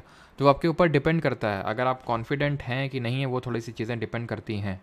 ठीक है, बैच में क्या कि आपकी सारी चीज़ें कवर हो जाएंगी A to Z। ठीक है, आप पी वाई की सीरीज़ कर लेंगे तो पी वाई की सीरीज़ करना आसान होगा आपके लिए, पहली बात। और फिर उसके बाद कुछ चीज़ बचेगी नहीं आपकी, एक बार हो जाएगा, हमेशा के लिए हो जाएगा। किसी भी आप एग्ज़ाम में बैठेंगे आराम से चीज़ें करके आएंगे, ये हो जाएगा बस उससे बैच से। ठीक है, एंड एक चीज़ की जो क्वेरी नंबर है, नेक्स्ट टॉपिक केमिस्ट्री। हाँ, नेक्स्ट टॉपिक क्या होना चाहिए ये भी आप बता दो जल्दी से। तो तो एक क्वेरी नंबर तो आपका ये है, और एक क्वेरी नंबर आप और नोट करिएगा, एंड दैट इज़ 9235798380। अभी व्हाट्सएप पे कॉलिंग वगैरह भी स्टार्ट हो जाएगा यार, अभी 1-2 दिन के अंदर। ठीक है, 9235798380। ठीक है, ये भी व्हाट्सएप नंबर ही है।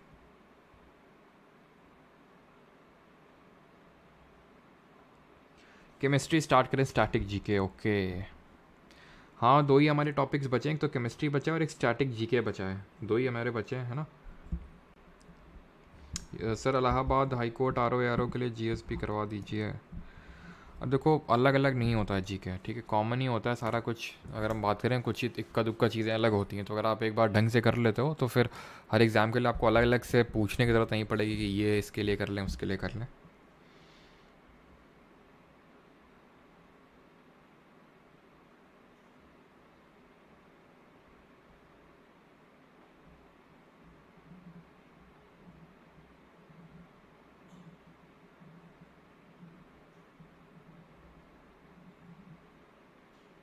अच्छा अच्छा, सॉरी सॉरी, यहाँ पे मैंने एक सेकेंड एक सेकेंड एक सेकेंड एक सेकेंड एक सेकेंड एक second.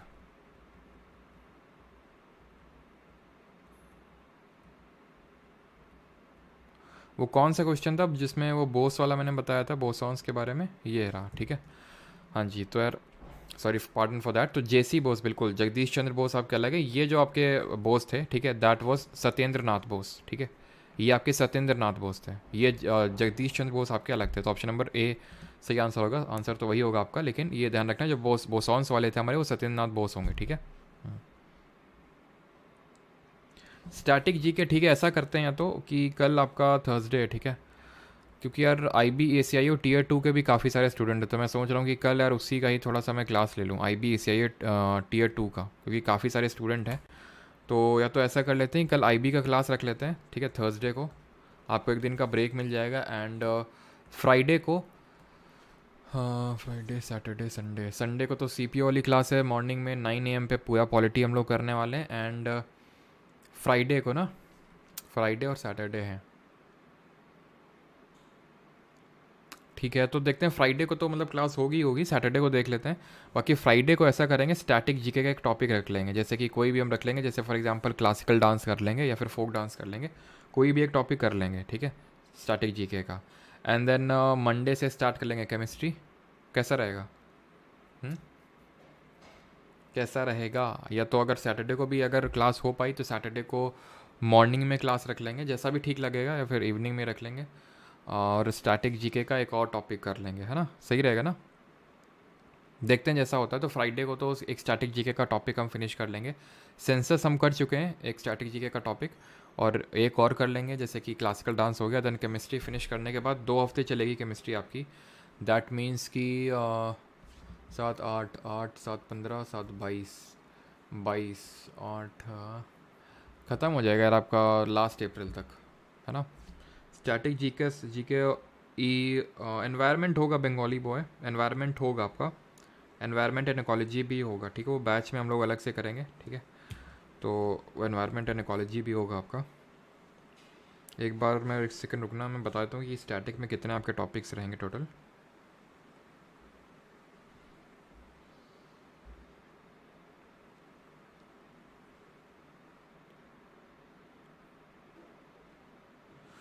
Total I think 12-13 topic रहेंगे आपके स्टैटिक में, एक, ठीक है, 12-13 टॉपिक रहेंगे। तो 7 दिन, ठीक है, हाँ, मोस्टली कवर हो जाएगा लास्ट ऑफ अप्रैल तक। मतलब ये मान लो कि मई के फर्स्ट वीक में आपका पूरा सिलेबस ख़त्म हो जाएगा, ठीक है।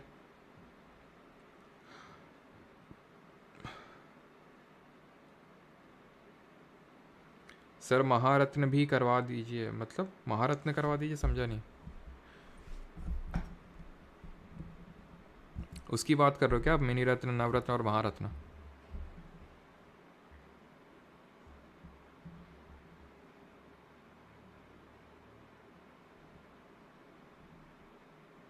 यूपीएससी ईपीएफओ पीए जीके का स्ट्रैटेजी बताइए सर। स्ट्रैटेजी यार तुम लोग बड़ा फोकस करते हो स्ट्रैटेजी पे। स्ट्रैटेजी कुछ नहीं होता है, बस पढ़ो जीके ढंग से एक बार, ठीक है। फिर अभी मतलब बता तो रहा हूँ यार, मतलब स्टूडेंट ने जाने क्या क्या कौन कौन से एग्ज़ाम निकाले हैं बीच में। मैं तो काफ़ी सारे डालता भी नहीं हूँ, जैसे अब स्टूडेंट का एक आईबीपीएस वाले का ही आज मैसेज आया, ठीक है, उसका क्लियर हो गया। तो काफ़ी सारे स्टूडेंट हैं जो एक बार जीके पढ़ लिए, आराम से सारा एग्ज़ाम दे रहे हैं, ठीक है। कंप्यूटर होगा ना? ना नहीं होगा कंप्यूटर सुभजीत, कंप्यूटर नहीं है, ठीक है। मैं मतलब प्रॉमिस मैंने आपको पहले बोला था, कंप्यूटर का मैं प्रॉमिस नहीं कर रहा हूँ, ठीक है। कंप्यूटर नहीं है इसमें। घराना करा दीजिए, बिल्कुल होगा, नमो बुद्धाया, ठीक है, बिल्कुल होगा। घराने भी होंगे, घराने भी होंगे, स्ट्रैटेजी के हम पढ़ेंगे। मैराथन बोल रहा है सर, वो किस चीज़ की? ईशा शर्मा जी घराना कराएंगे, कराएंगे, घराने भी कराएंगे, सारा कुछ होगा। जब स्टार्टिंग करेंगे तो फिर सारी चीज़ें करेंगे ना।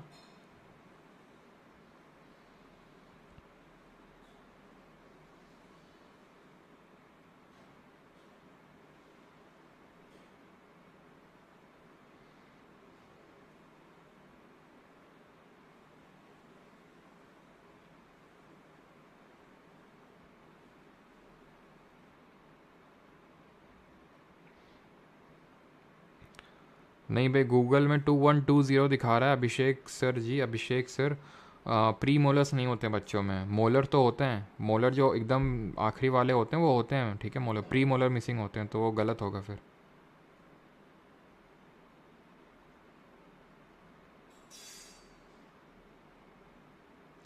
कंप्यूटर का ठीक है, पीडीएफ दे देंगे जगन। मैं यार कोशिश तो करूँगा यार, ऐसा नहीं है कि मैं मतलब कोशिश नहीं है, मतलब से सीजीएल, हाँ सीजीएल मेन से, हाँ सीजीएल मेन से पहले करवाया था ना मैंने कंप्यूटर, अमन सर से करवाया था, ठीक है। वो बात अलग है कि थोड़ा सा बीच बीच में टेक्निकल ग्लिच हो गया था, लेकिन मैंने करवाया था जैसे तैसे भी। तो मैं कोशिश अपनी तरफ से करूँगा कि कंटेंट एटलीस्ट आपको दे दूँ।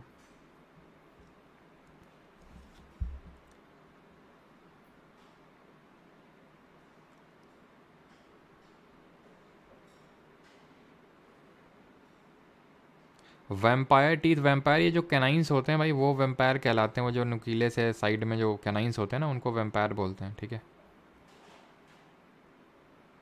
पीवाईक्यू पार्ट 4 आएगा क्या सीजीएल से पहले? पारुल शेखावत जी बिल्कुल आएगा। पीवाईक्यू सीरीज़ पार्ट 4 आपकी आएगी, ठीक है। सीजीएल से वो बिल्कुल टारगेट करेगी आपकी सीजीएल को, ठीक है। और वो सबसे इंपॉर्टेंट होगी आपकी पीवाईक्यू सीरीज़ पार्ट 4। लेकिन वो अभी नहीं आएगी, वो एटलीस्ट 15 मई के बाद ही आएगी वो।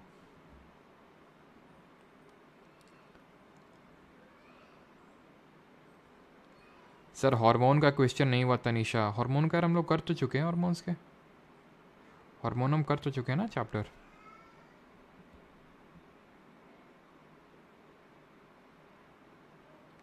रेलवे के लिए बैच काफ़ी होगा ना? बिल्कुल होगा सुजय शाह जी, बिल्कुल काफ़ी है।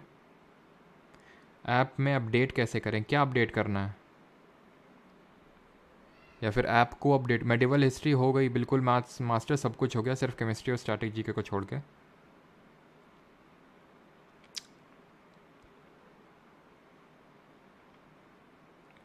अभी तो थोड़ा रेस्ट करिए पीवाईक्यू से। हाँ पीवाईक्यू सीरीज़ तो अभी नहीं होगी कुछ टाइम तक, और जब होगा ना अभी कुछ इंपॉर्टेंट अनाउंसमेंट होगा आपके लिए, अभी नहीं, ठीक है। अभी तो एक महीने तो ये है कि भाई बाकी चीज़ें हम लोग करेंगे, ठीक है। मतलब बैच कंप्लीट करेंगे एक तो, एंड सीपीयू के लिए वो वन शॉट लेक्चर्स करेंगे मेनली, सीपीयू के लिए जो फोकस्ड रहेंगे, एंड इसके बाद जो हम लोग टारगेट करेंगे सीजीएल के लिए।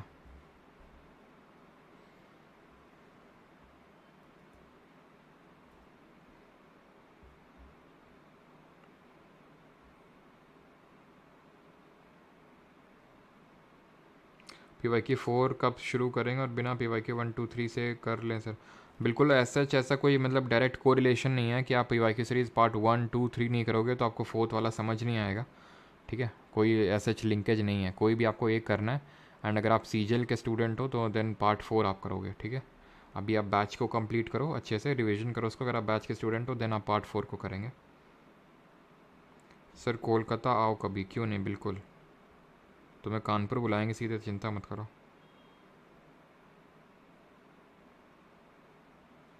Sir from Tamil Nadu, awesome, your awesome sir, make a video on festival with tribes and days. बिल्कुल Ashok, festival with tribes and days हम लोग स्टैटिक जीके में इस पार्ट को कवर करेंगे अशोक, है ना। And thank you. तमिलनाडु से आप कौन कौन कहाँ से है बताओगे? कोई केरल, केरल से भी है क्या कोई? Kerala, Telangana, Andhra, North east.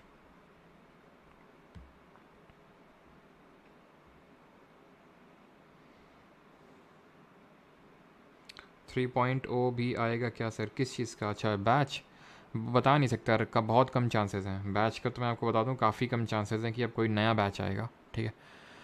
क्योंकि वही बैच बैच नहीं खेलना है हमने, हमने सिलेक्शन लेना है हमने, ठीक है। तो अब जो नीड होगी, अगर कोई चेंज वगैरह होता है तो वैसे तो मुझे नहीं लगता है सच कुछ होगा, ठीक है। तो बहुत ही रेयर चांसेस है, मैं ये नहीं बोल रहा हूँ कि 0% है, बट रेयर चांसेस है कि कोई नया बैच आएगा। वेस्ट बंगाल से काफ़ी लोग हैं देखो, वेस्ट बंगाल, छत्तीसगढ़, दार्जिलिंग, उड़ीसा, कोलकाता, हाँ गया, Balaghat, MP, Maharashtra. Shailendra Sahu sir, do you love me? अरे बस कर पगले, रुलाएगा क्या? सुप्रिया, नागपुर, प्रियंका, पटना, अंकुश, गुजरात, चंद्रमणि यादव, बिहार। युगांडा से हैं केजिया खान, अच्छा अच्छा अच्छा। युगांडा से कहाँ से? युगांडा तो अभी हम कल ही गए थे, बताया नहीं आपने, मिल लेते आपसे। बिहार के नालंदा से हैं शगुन, अच्छा। ज्योग्राफी करवा दो, ज्योग्राफी हो चुकी है ट्रैवलर नवी जी, ज्योग्राफी हो चुकी है। अभी हम लोग करेंगे जब रिवीजन सीरीज स्टार्ट होगी, ठीक है, मैं आपको बताऊंगा। तो वैसे तो ज्योग्राफी का भी 1 शॉट लेक्चर्स भी होगा उसके लिए, सीपीओ के लिए, और बाकी रिवीजन सीरीज में भी होगा वो।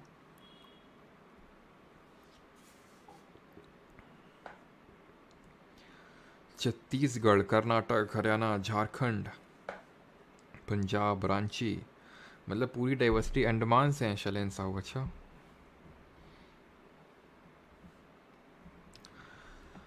उत्तराखंड। चलिए भाई, थैंक यू सभी को, बाकी मिलते हैं आई थिंक कल। तो IB ACIO का टायर 2 का वीडियो आएगा, तो कल आपका ब्रेक है, आप रिवाइज कर सकते हो। परसों जो हम लोग स्टैटिक जीके का एक टॉपिक करेंगे, ठीक है। Thank you.